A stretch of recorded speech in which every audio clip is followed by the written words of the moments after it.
Hello dear friends, Western Coalfield Limited का भर्ती का नोटिफिकेशन जारी कर दिया गया है।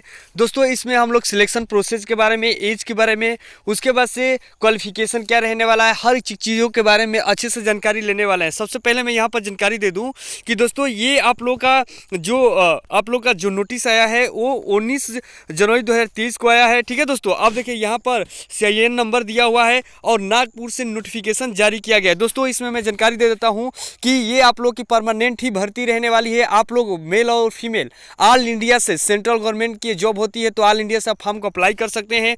नीचे की तरफ चलते हैं तो यहाँ पर देख लीजिए आप लोग माइनिंग सरदार टेक्निकल के लिए, ऊपर उसके बाद से सुपरवाइजरी ग्रेड C के लिए यहाँ पर भर्ती निकल के आ रही है। यहाँ पर दोस्तों यहाँ पर दिया हुआ है कि पोस्ट कितनी है, उसके बाद से क्वालिफिकेशन क्या रहने वाला, हर एक चीज़ों के बारे में दिया हुआ है दोस्तों। तो देख लीजिए यहाँ पर माइनिंग सरदार और टेक्निकल के लिए यहाँ पर दिया हुआ है कि कुल सीटें 107 पोस्टें निकल के आ रही हैं। और यहाँ पर UR का, EWS का, OBC का, ठीक है, SC ST का दिया हुआ है, तो चीज़ें मिला लीजिएगा। और यहाँ पर 10वीं पास है कि नहीं तो आप लोग फॉर्म को अप्लाई कर सकते हैं, लेकिन आप लोग के माइनिंग सरदार सर्टिफिकेट वैलिड होना चाहिए जो कि DGMS का होना चाहिए। दोस्तों अगर ये चीज़ें आपके पास नहीं है, B नंबर, तो यहाँ पर आप लोग ये लगा सकते हैं जो कि डिप्लोमा इन माइनिंग इंजीनियरिंग में होना चाहिए, वैलिड वाशरमैन सर्टिफिकेट होना चाहिए। उसके बाद से C नंबर में आप लोग का वैलिड गैस टेस्टिंग सर्टिफिकेट होना चाहिए। उसके बाद से वैलिड फर्स्ट एड सर्टिफिकेट होना चाहिए, तो आप हमको अप्लाई कर सकते हैं दोस्तों। उसके बाद से सर्वेयर माइनिंग में क्या कह रहा है कि आप लोग का 10वीं पास अप्लाई कर सकते हैं। कुल सीटें निकल के 28 सीटें निकल के आ रही हैं दोस्तों। उसके बाद से सर्वेयर सर्टिफिकेट होना चाहिए आपके पास।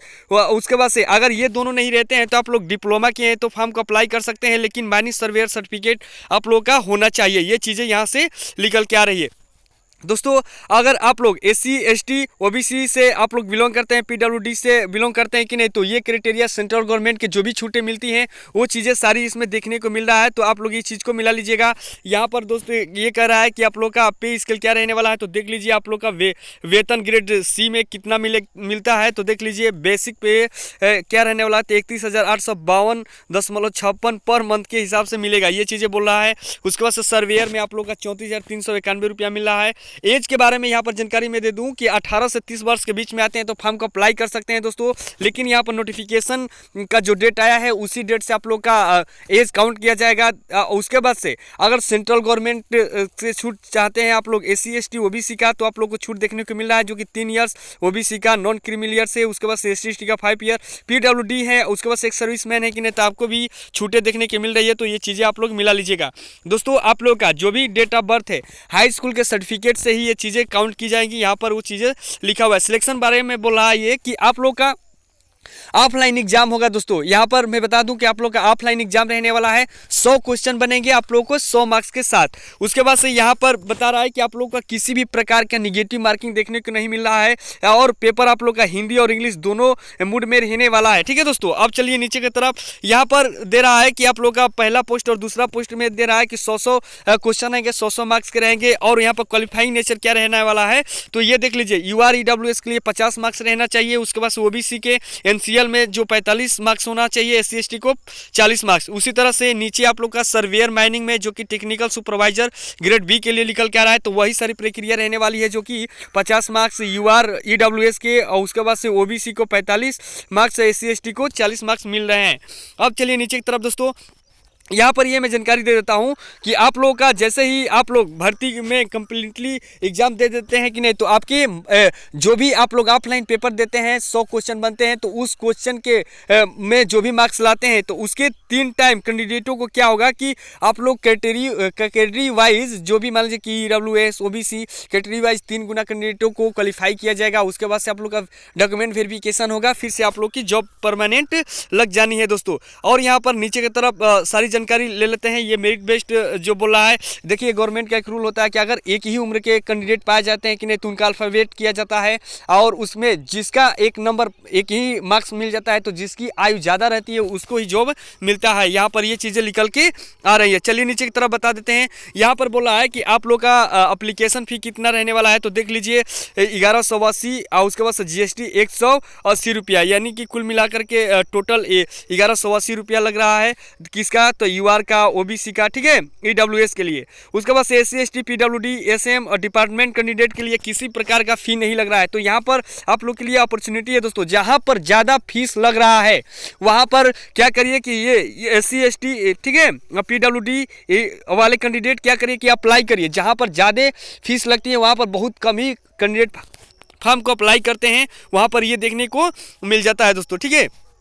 अब देखिए ये एप्लीकेशन फ़ी के बारे में बोल रहा है कि आप लोग को ड्राफ्ट बनवाना है। ये कहने का मतलब ये होता है कि जैसे आप फॉर्म को अप्लाई करवा लेते हैं तो सबमिटेड करने के बाद से, चेकिंग फाइनल करने के बाद से उस एप्लीकेशन को निकाल करके आप किसी भी बैंक में जा करके एसबीआई में चलान करवाते हैं। चलान करने के बाद से वो प्रूफ मिलता है कि नहीं, तो वही ड्राफ्ट बनता है दोस्तों।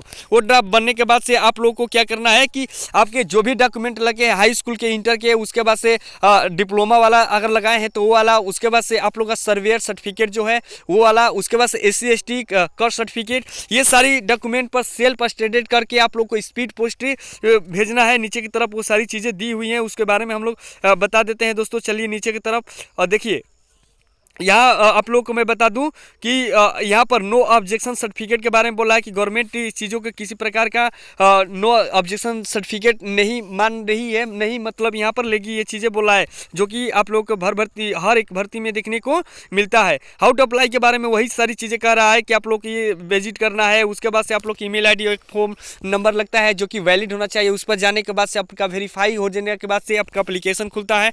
एप्लीकेशन के बाद से आप लोगों का फोटो सिग्नेचर लगेगा। सिग्नेचर के बाद से आपका हाई स्कूल का, उसके बाद से सर्टिफिकेट जो सर्वेयर सर्टिफिकेट, माइनिंग सर्टिफिकेट हो वो अपलोड करना होता है।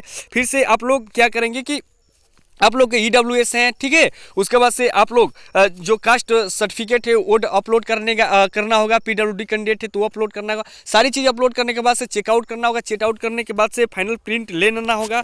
लेने के बाद से आप लोगों को क्या करना है कि ड्राफ्ट बनवाना है, जो कि आप लोग का चलान, ई चलान जो होता है कि नहीं, तो जा करके बैंक पर उसको चलान करवाना है। अगर आप लोग यूआर से, ईडब्ल्यूएस से, ओबीसी से आते हैं तब, अगर एससी एसटी से आते हैं तो किसी प्रकार का आपका चलान नहीं करवाना है। आप डायरेक्टली फॉर्म भरिए। उसके बाद से आप लोग जो भी आप लोग डॉक्यूमेंट लगे हैं सारे डॉक्यूमेंट को सेल्फ अटेस्टेड करके स्पीड पोस्ट से क्या करना है कि भेज देना है। दोस्तों यहाँ पर दे दिया है कि कहाँ पर आप लोग को भेजना है, तो manager P direct IR industrial relation department, coal east, civil line, Nagpur. यहाँ पर 440101 करके दिया हुआ है यहाँ पर पिन कोड। तो इसी पर आप लोग स्पीड कोड पोस्ट कर देना है। दोस्तों आप लोग जाइएगा वहाँ पर, जो आप लोग का डाक होता है वहाँ पर तुरंत दीजिएगा, तुरंत आपका स्पीड पोस्ट हो जाता है। एक लेटर मिल जाता है आपको छोटा सा, वही उसी से आप लोग देख सकते हैं कि मेरा डॉक्यूमेंट कहाँ तक पहुँचा है। जब तक वहाँ पर नागपुर ऑफिस में ये चीज़ें नहीं पहुंच जाती हैं तब तक आपका ये एप्लीकेशन फाइनल चीज़ें नहीं मानी जाएगी। ये चीज़ें यहाँ पर सब नोटिफिकेशन में लिखा है। यहाँ पर ये सारी चीज़ें कर रहा है कि हाई स्कूल, इंटर, उसके बाद से आप लोगों का जो भी वैलिड माइनिंग सरदार का सर्टिफिकेट है सेल्फ अटेस्टेड होना चाहिए, ठीक है। उसके बाद से ये सारी चीज़ें बोल रही है। उसके बाद से डिप्लोमा माइनिंग में किए हैं तो वो सब कुछ जितने डॉक्यूमेंट लगा रहे हैं, ID प्रूफ डॉक्यूमेंट में लगा रहे हैं, तो ये सारी सेल्फ अटेस्टेड होनी चाहिए। उसके बाद से हार्ड कापी आप लोग लिए हैं कि नहीं, तो वो चीज़ें लगानी है, उसका 2 कॉपी करके रख लीजिएगा अपने पास। आइए उसके बाद से आप लोग इसको स्पीड पोस्ट कर दीजिएगा। स्पीड पोस्ट करने के बाद से आप लोग को क्या किया जाएगा कि ईस्टर्न जो कोलफील्ड है साइड, उसी पर जा करके आप लोगों का क्या देखने को मिलेगा कि एडमिट कार्ड देखने को मिलेगा। दोस्तों अप्लाई ऑनलाइन कब से कब तक रहने वाला है तो देख लीजिए आप लोग। स्टार्ट डेट अप्लाई एप्लीकेशन क्या है तो 21 जनवरी 23 से लेकर के आप लोग क्लोजिंग डेट 10 फरवरी 2023 तक रहने वाला है, शाम को 5 बजे तक। यहाँ पर स्पीड पोस्ट के बारे में बोल रहा है कि स्पीड पोस्ट कब तक कर सकते हैं, तो 20 फरवरी 2023 तक ये चीज़ें कर सकते हैं, ठीक है दोस्तों। तो ये रही मेरी जानकारी। यहाँ पर कॉन्टेक्ट क्लियरफुली यहाँ पर बोल रहा है कि ऐसे ऐसे करके ये सारी चीज़ें, हेल्पलाइन नंबर है, किसी प्रकार की दिक्कत या क्वेरी है कि नहीं तो डायरेक्ट यहाँ पर पूछ भी सकते हैं। दोस्तों मेरी जानकारी आप लोग को अच्छी लगी है तो चैनल को सब्सक्राइब, शेयर करिए, वीडियो को लाइक करिएगा। अगर नोटिफिकेशन के अकॉर्डिंग किसी भी प्रकार की दिक्कत हो रही है तो डायरेक्ट कमेंट कर दीजिएगा, मैं जल्द से जल्द रिप्लाई कर दूंगा। थैंक यू दोस्तों।